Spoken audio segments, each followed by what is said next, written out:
ये आज जो क्वेश्चन हम बताने जा रहे हैं आपको वो एडवांस अकाउंटिंग का क्वेश्चन है। और एडवांस अकाउंटिंग 100 मार्क्स का होता है, टोटल प्रैक्टिकल होता है, सिस्टम पे करा जाता है। इसमें 5 क्वेश्चंस पूछे जाते हैं। इसी तरह के क्वेश्चंस होते हैं, कभी कभी थोड़ा बहुत चेंज हो जाता है। जैसे ये क्वेश्चन नंबर 1 है। ये क्वेश्चन आमतौर से हमेशा आता है 75 मिनट्स में आपको ये करना रहता है, तो सवा घंटा होता है करीब, उसके अंदर आपको ये क्वेश्चन करना है। और 5 क्वेश्चन आपके पास रहते हैं। इसमें तो 4 ही पूछा है, किसी किसी में 5 या 4 क्वेश्चन आपको करने रहते हैं। जो पहला क्वेश्चन बताने जा रहा हूँ कि एडवांस अकाउंटिंग में जैसे आपको 30 मार्क्स का ये क्वेश्चन है। इसमें लिखा है कि projected trading and PL account बनाइए और मेक नेसेसरी एजम्पशन का मतलब जहाँ आपको लगे वहाँ अपने मन से बदलाव करिए। इस चीज़ को बनाने का मकसद ये है कि एक अकाउंटेंट या एक स्टूडेंट्स जो अकाउंटिंग पढ़ रहा है वो अपने बैलेंस शीट में या प्रॉफिट एंड लॉस अकाउंट में वो कितना बदलाव कर सकता है, उसमें जो चेंजेस करना अगर चाहे तो कर सकता है कि नहीं। तो हम लोग देखते हैं कि 2017-18 का डेटा है, ये एकदम जेन्युइन डेटा है, ये एकदम जेन्युइन डेटा है जो आपने रिकॉर्ड किया था पिछले साल। और ये आपको प्रोजेक्ट करना है कि अगर हम चेंज करें तो अगले साल का डेटा क्या हो सकता है।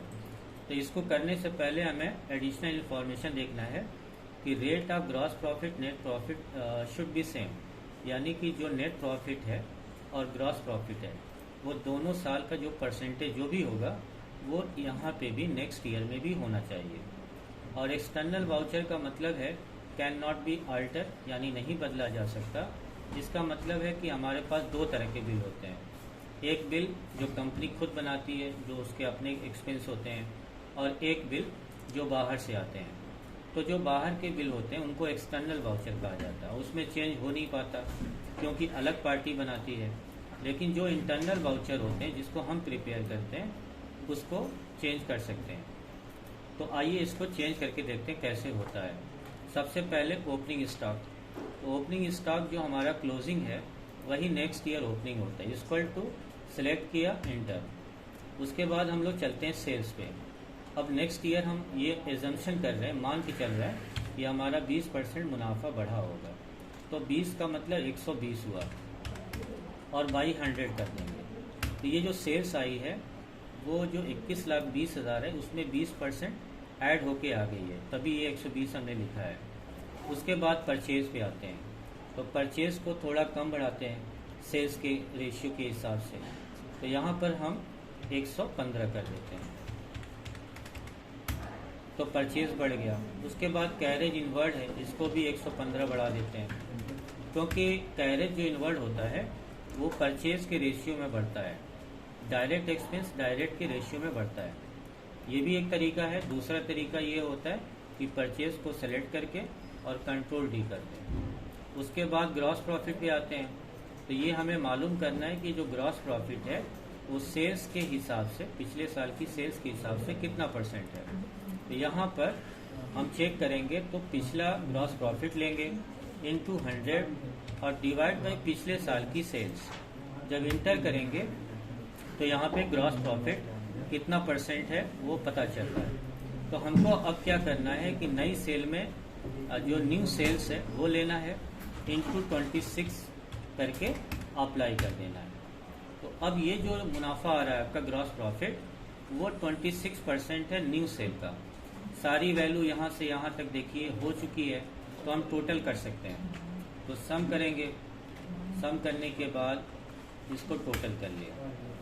फिर यहाँ की वैल्यू और यहाँ की डेबिट और क्रेडिट हमेशा बराबर होता है, इसलिए इसको आपने उधर ट्रांसफर कर दिया। क्लोजिंग स्टॉक निकालने के लिए टोटल को पहले लेंगे और सेल्स को माइनस। उसके बाद आते हैं नीचे पीएल शुरू हो जाता है, तो पीएल में ये ग्रॉस प्रॉफिट ट्रांसफर हो जाएगा। अगर यहाँ पे कोई इनकम होती, रेंट, कमीशन रिसीव वगैरह, तो उसको भी ले लेते। अगर नहीं है तो इसको सम कर देंगे। सम करने के बाद पूरी सेल सेलेक्ट होगी ताकि कोई चेंज बाद में हो तो फार्मूले में वो आ जाए।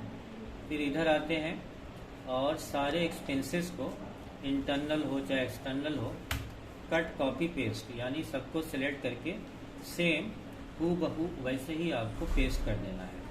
अभी हमने कोई बदलाव नहीं किया है, जो डिफरेंस आएगा वो हम बाद में इसमें बदलाव करेंगे।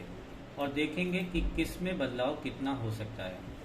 उसके बाद नेट प्रॉफिट को निकालेंगे, तो नेट प्रॉफिट लेंगे इंटू 100 और डिवाइड बाय ओल्ड सेल, ये पिछली सेल्स, तो ये 5.2 आ रहा है। तो हम क्या करेंगे, ये न्यू सेल्स ले लेंगे और न्यू सेल्स में इस 5.4 को 5.2 है इसको अप्लाई कर देंगे। जब ये आ जाएगा तो आपको ये लग रहा है कि यहाँ पे तो लिखा है कि शुड बी सेम, तो रेशियो सेम होना चाहिए, वैल्यू नहीं, क्योंकि वैल्यू तो दोनों की अलग अलग है, क्योंकि यहाँ भी दोनों की वैल्यू अलग अलग है, तो इसलिए वैल्यू अलग आ रही है, लेकिन रेशियो दोनों का 5.2 है। इसके बाद हम लोग इसका सम कर देंगे। जब सम करेंगे तो पूरा यहाँ से जो पीएल का कॉलम है इंटर कर देंगे।